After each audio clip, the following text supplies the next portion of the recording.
Programme था यहाँ पे? आज हमारा पार्टी का राष्ट्रीय लोकदल का अल्पसंख्यक सम्मेलन था और बहुत ही शानदार सम्मेलन रहा। और इसमें आज हमने घोषणा की है, हारून भाई को जिला अध्यक्ष बनाया है अल्पसंख्यक प्रकोष्ठ का बागपत का। इन्हें बड़ी जिम्मेदारी दी गई है। चुनाव को लेके क्या तैयारी है? चुनाव को लेके हम लोग तो 24 घंटे तैयार हैं और फिर से एनडीए की सरकार बनेगी। क्या कुछ कहना चाहेंगे? जिस तरीके से अखिलेश यादव का बयान आया है कि 4400 रुपया बना दिया और उसके बाद हमें छोड़कर चले गए। असल में मामला ये है, अभी सरकार एनडीए की चल रही है और उनके बयान में एक घमंड था और उन्हें सीख लेनी चाहिए हमारे नेता चौधरी साहब से कि पहले तोलो फिर बोलो। और मुझे लग रहा है अखिलेश जी को रात में चौधरी साहब के सपने आ रहे हैं और वो बहुत ज्यादा राष्ट्रीय लोकदल से भयभीत हुए हैं और उन्हें ये लग रहा है कि पिछली बार 2022 में आरएलडी की वजह से उनकी जो वैल्यू थी 2017 में 5 पैसे की समाजवादी की, वो 110 रुपए हो गई। अब उन्होंने ऐसा बयान देके तो अपने पैर पे कुल्हाड़ी मार ली है और चौधरी साहब के सम्मान में 2027 में लोकतांत्रिक तरीके से जनता मुंह तो जवाब देगी अपना मत का प्रयोग करके। अखिलेश यादव कह रहे हैं सरकार बना रहे हैं पीडीए के साथ। सपना देखना तो कोई बुरी बात है नहीं। ऐसे तो तेजस्वी यादव जी ने भी सपना देखा था, कितने पता नहीं एमएलए रह गए, 17 या 18 भी। तो सपना देखने में क्या जाता है। वो सिर्फ अल्पसंख्यक समाज को भ्रमित करने का काम कर रहे हैं। वो अल्पसंख्यक समाज को अखिलेश यादव जी गले लगा ही नहीं सकते भाई। उस चीज का जवाब जो उन्होंने जो भाषा का प्रयोग किया है कि आज यहाँ पूरे बागपत जिले के अल्पसंख्यक समाज ने दे दिया है।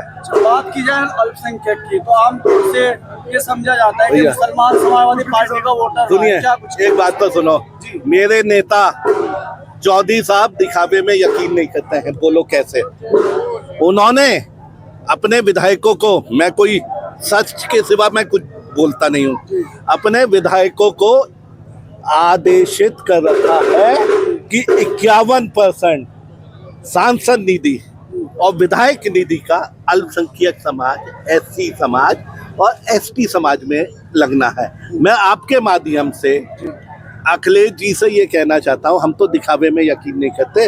अगर आप में दम है तो अपने विधायकों को और सांसदों को आदेशित करके दिखा दो कि अपनी सांसद निधि का इन अति पिछड़े लोगों में लगा दो।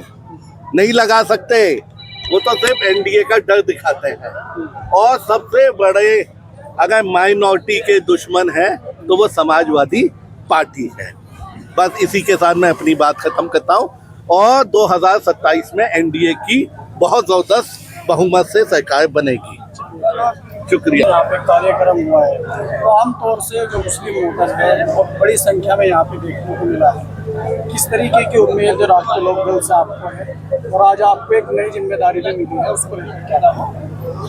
आज देखिए, आज अल्पसंख्यक सम्मेलन था और इसमें जो है सभी पार्टी अधिकारी जो है राष्ट्रीय लोकदल के सभी आए हुए थे और इन्होंने मेरा को जिम्मेदारी अल्पसंख्यक सम्मेलन में राष्ट्रीय लोकदल की अध्यक्ष बनाया है अल्पसंख्यक का। और इस जिम्मेदारी को मैं बड़ा ईमानदारी के साथ में निभाऊंगा और अपनी कम्युनिटी जितनी भी हैं बिरादर भाई, उनको सबको जोड़ूंगा और जोड़ चुनाव को लेकर क्या तैयारी है? जिला पंचायत बाद में होंगे, पहले तो विधानसभा की तैयारी चालू कर दी है।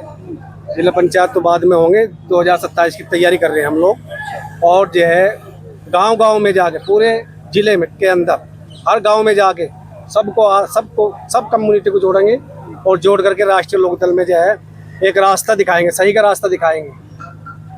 2027 के विधानसभा चुनाव को लेकर क्या कोई मुस्लिम प्रत्याशी छपरौली विधानसभा सीट से अभी तक दावेदारी ठोक रहा है? क्या नहीं, वे तो अभी तो कोई मुस्लिम प्रत्याशी तो कोई दावेदारी कोई ठोक नहीं रहा है, लेकिन जो है यहाँ सबको राष्ट्रीय लोकदल में सबको अधिकार है मांगने का। इसमें कोई जो है नाराज नहीं होता। और जो हमारे आदरणीय नेताजी चौधरी जयंत सिंह जी, वो बहुत अच्छे, ईमानदार और बेहतर नेता हैं जो सभी के लिए बहुत अच्छा बेहतर सोचते हैं। विपक्षी पार्टियों को डर है। आज पूरे देश में जिस प्रकार से भारत रत्न चौधरी चरण सिंह जी ने सारी बिरादरियों को, सारे धर्मों को और विशेष रूप से किसान वर्ग को जोड़ा था, उसी परंपरा को आगे बढ़ाने का काम चौधरी अजीत सिंह जी ने किया और वही सपना आज चौधरी जयंत सिंह जी देख रहे हैं। सब लोगों को साथ लेके चल रहे हैं, ना जाति है ना धर्म है। तो आज जो है विपक्ष को डर है और उसी डर में, उसी बौखलाहट में ये सब बातें की जा रही है। कह रहे हैं सरकार बना रहे हैं 27 में। सरकार निश्चित रूप से एनडीए की आएगी और एनडीए की सरकार में विशेष भूमिका हमारे राष्ट्रीय लोकदल की होगी, क्योंकि आज हिंदुस्तान का युवा अपना भविष्य अगर देख रहा है तो चौधरी जयंत सिंह जी में देख रहा है। जिस प्रकार से उन्होंने गांव गरीब और किसान के बच्चों को स्किल्ड करने का सपना देखा है, उनको कौशल करके विकास की मुख्य धारा में जोड़ने का सपना उन्होंने देखा है। जिस प्रकार से आज कौशल विकास विभाग के कार्यक्रम है, जयंत चौधरी जी ने जिस प्रकार से युवाओं को मुख्य धारा में लाने का काम किया है, आज देश का युवा उनमें भविष्य का भारत देख रहा है। तो आज सब लोग जुड़ रहे हैं। इसी बात से विपक्ष घबराया हुआ है और घबराहट में ही जो है इस प्रकार के जो अनगढ़ बातें हैं, जो अमर्यादित बातें हैं, वो कर रहे हैं। ये कोई राजनीतिक बात नहीं है। कह रहे बीजेपी उनको 76 सीट दे पाए। बीजेपी क्या करेगी क्या नहीं करेगी वो तो हमारा एनडीए गठबंधन में बैठ करके सारी चीज़ें होंगी और हमें उम्मीद है, भरोसा है कि राष्ट्रीय लोकदल की जिस प्रकार से लोकप्रियता पूरे देश में बढ़ रही है, तो निश्चित रूप से जो है राष्ट्रीय लोकदल को उसको जितना उसका हक होगा वो सारा का सारा मिलेगा। आज एनडीए गठबंधन पूरा देख रहा है इस बात को। लेकिन मैं इसके इतर दूसरी बात करना चाहता हूँ। आज हिंदुस्तान में और विशेष रूप से उत्तर प्रदेश में 22 से 23% माइनॉरिटी के मुसलमान भाई हमारे उत्तर प्रदेश में हैं। जितनी वोट समाजवादी पार्टी को मिलती हैं, उन वोटों में 70% हिस्सा मुस्लिम समाज का है और जब चुनाव लड़ाने की बात आती है तो 2, 4, 10 पर रुक जाती है। मैं तो कहता हूँ कि ये हमने सुना भी है और ये चल भी रहा है कि समाजवादी पार्टी जो है वो मुसलमान को मुख्यमंत्री बनाए। समाजवादी पार्टी जो उनका हिस्सा है, लगभग 280 के करीब वो सीटें बैठती हैं, वो मुस्लिम समाज को लड़ाए, तब माना जाएगा। क्या मुस्लिम समाज जो है सिर्फ वोट देने के लिए है? क्या इस्तेमाल करने के लिए है? मुस्लिम समाज इस विकास के, हिंदुस्तान के विकास की मुख्य धारा का पहिया है। इस देश के विकास की अर्थव्यवस्था को आगे बढ़ाने में आज़ादी से पहले से लेकर के और आज़ादी के बाद से लगातार मुस्लिम समाज की विशेष भूमिका है। आज़ादी के लड़ाई में हिंदू, मुस्लिम, सिख, ईसाई सबने मिलकर के इस देश को आज़ाद कराया है। तो क्या मुसलमान को सिर्फ इस्तेमाल के लिए रखोगे? ये बौखलाहट है। लेकिन जब मीरापुर के उपचुनाव हुए, बात चली कि अमीर आलम के बेटे वहाँ से चुनाव लड़ेंगे, उसके बाद में उनको मना किया या क्या किया, वो तो पार्टी जब हमने उनसे बातचीत की वो बोले कि हमें बहका दिया, फिर उसके बाद में मना कर दिया। और जैसे ही राज्य मंत्री बनाने की बात आई तो बात चल रही थी गुलाम मोहम्मद और अशरफ अली को लेकर, जो है मुसलमानों को नहीं रखा गया। क्या कुछ कहेंगे इसको लेकर? क्या राष्ट्रीय लोकदल भी इसी तरीके काम नहीं? देखो, उसके बाद कोई विस्तार नहीं हुआ जी। और अगर कोई बात आई है,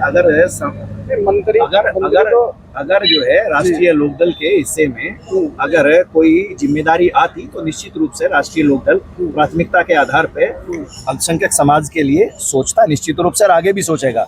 गुलाम मोहम्मद साहब को एमएलए बनाने का काम राष्ट्रीय लोकदल ने किया। अशरफ अली नहीं, बात यह है ना, टिकट तो हमने दिया, राष्ट्रीय लोकदल ने दिया। अशरफ अली साहब को एमएलए बनाया और आगे भी जो है माइनॉरिटी को बड़ी जिम्मेदारियां दी जाएगी। लेकिन जिससे गुलाम मोहम्मद की आप बात कर रहे हो तो समाजवादी पार्टी के थे ना? नहीं, इसके बाद ना, देखो ये अलग बात है। लेकिन जिस समय वो चुनाव लड़े, वो राष्ट्रीय लोकदल के सिंबल पे चुनाव लड़े और राष्ट्रीय लोकदल के कार्यकर्ता के तौर पे चुनाव लड़े हैं। वो मंचों से कहते हैं कि उनके अंदर भारत रत्न चौधरी चरण सिंह जी की विचारधारा दौड़ती है। चौधरी अजीत सिंह जी ने जिस प्रकार का सपना देखा था, वही बात हमेशा गुलाम मोहम्मद साहब कहते हैं। हमारी पार्टी के वरिष्ठ नेता है। चलिए खैर, क्या नाम है दोस्त आपका? नाम मोहम्मद कामिल है। कामिल भाई, ये क्या 22 की तरह 27 में मुसलमान राष्ट्रीय लोकदल को वोट करें? मैं देखो, मुसलमान राष्ट्रीय लोकदल का नाम ही हिंदू मुसलमान जोड़ के चलना है पहले से ही। और मुसलमान जो है राष्ट्रीय लोकदल को सपोर्ट करें।